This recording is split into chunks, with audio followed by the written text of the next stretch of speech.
شاعری میں قصیدہ، مرثیہ، حمد اور نعت کی اصناف اپنے موضوعات سے پہچانی جاتی ہے۔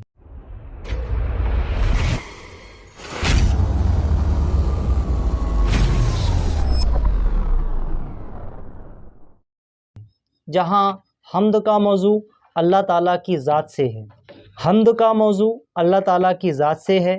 حمدیہ شاعری میں اللہ تعالیٰ کی تعریف کی جاتی ہے اور حمد کی ظاہری ہیت مختلف نظموں میں مختلف ہو سکتی ہے، یعنی حمد کے اشعار غزل یا قصیدے کے شعروں کی طرح مقفع ہو سکتے ہیں، یعنی کہ قافیہ دار ہو سکتے ہیں، یا کم و بیش مصروں کے بندوں میں بھی حمد لکھی جا سکتی ہے۔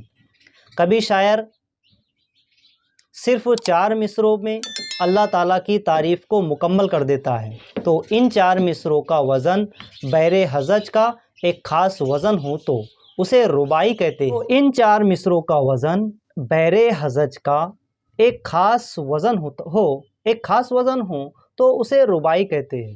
اب تک کی جماعتوں میں آپ نے مختلف ہیتوں والی حمدیں پڑھی ہیں، یہاں حمد کو رباعی کی ہیت میں پیش کیا جا رہا ہے۔